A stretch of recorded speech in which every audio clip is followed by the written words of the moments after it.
Fifth Hour Radio Show. So, Alan, let's talk for a second about your beginnings.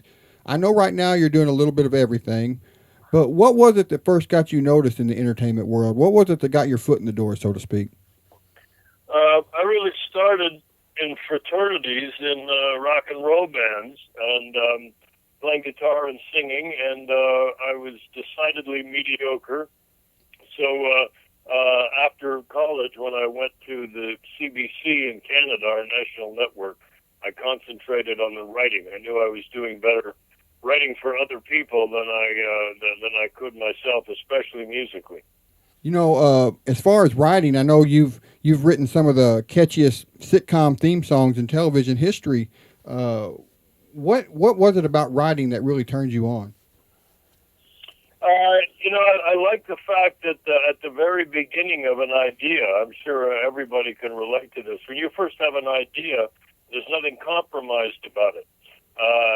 It's pure and organic and exciting and limitless. And then as soon as you start to get into the realities, of having to collaborate with other people and they didn't quite agree with your total vision, or maybe you tried to sing the song yourself and it didn't sound as good as it did in your head.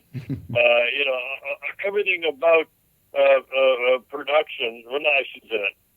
A lot of the times, production only compromises the original purity of your dream. There are other occasions when you have a half-assed idea and the addition of talented people just makes it grow and flourish. But it can go either way. Now, were you the type of writer that can just sit down and write a song, or did you have to wait till inspiration hit you? I can just sit down and write it, but I've never been one of those guys that says, I did that in 20 minutes. No, I probably did it in 20 weeks because I go back and I agonize over some of the detail. I don't think that has been the case in my theme song writing. My theme song writing has gone fairly quickly and efficiently, and I did get the ideas or get it done efficiently. But I think when you're trying to write something from the heart, something more emotional, especially if it's about love and relationships, it's been said 100 times. It's hard to be as original as it is when you're just doing a goofy little song. Yeah.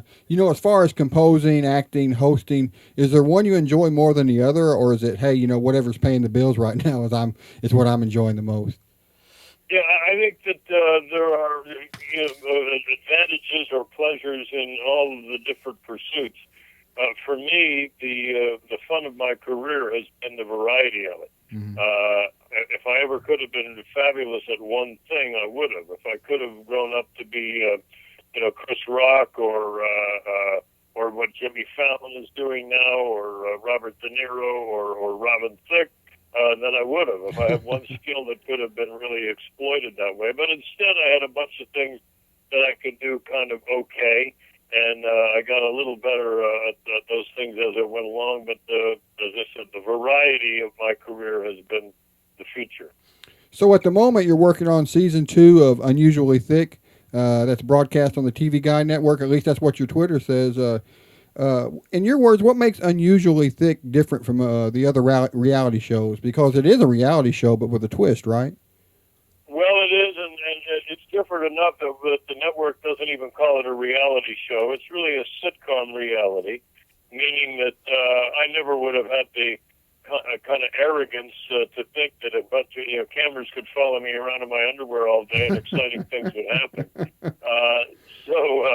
So we, from the very beginning, and I also didn't want to do one of those confrontational, conflicted shows. So we approached it the other way around. We had real people, our family, in real situations, real stories that we're experiencing, but we made a story out of it. Mm-hmm. And we turned it into a sitcom structure, if you will, where there are a couple of laughs along the way and a couple of surprises along the way. And that's what we aim for, is to deal with the ordinary family dramas, but in a funny way. What's it like working alongside your family in a project like this? To me, it would be like a dream come true. It's like you're never leaving the house to go to work. Yeah, it really is, and especially with my son being in his senior year at high school, spending all this time and having some creative fun together has been terrific. As well as the TV show, you're currently hosting Dancing Pros Live, which is a traveling stage show and a dance competition where the audience gets to choose the winner nightly, right? Yes, exactly. Where are you at right now with this? Right now I am in Albany, New York, doing 2 shows today where I'm between shows. And I finish tomorrow somewhere in New York, and then back home in L.A. Monday. And as soon as I get off the airplane, I'll go directly to the set, and we'll be shooting Unusually Thicke. You know, you've performed in front of crowds for a long time now. Do you still get nervous before going on stage, or did you even ever get nervous?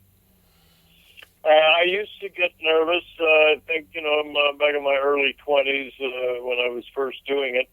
But I learned that if you're prepared, then there's nothing to be nervous about. Because and part of the preparation is being prepared for things to go wrong. Mm-hmm. In other words, you have to accept that. Nothing makes an audience more uncomfortable than when somebody's up giving a speech, for instance, and he loses his place and his page, one of his pages drops off the podium and hits the floor, and then everybody starts looking around and clearing their throat and waiting for him to get it together. If you expect that things will go wrong, you're hardly ever disappointed. There you go. So where can people go as far as website, social media, and get all the latest details about what you're up to, including upcoming shows of Dancing Pros Live? Well, they can certainly go to my website, and I think the Dancing Pros schedule is on that, and the Unusually Thicke schedule is on that. We're back on the air in January. And a few other things that pop up right now. There's a Hallmark Christmas movie called Cookie Cutter Christmas that I make a little cameo in. That's an amusing family fare. I think nowadays that's about the best place to find out whatever you want to about somebody. Mm-hmm. Well, Alan, man, I thank you for joining us on the show tonight. I know you're a busy man, so it was really an honor talking to you. Well, thank you, and I'm sorry to have missed our appointment a couple hours ago, but hey. I'm just a dumb actor. They just get a cattle prod out and show me where to go, and occasionally they change the rules.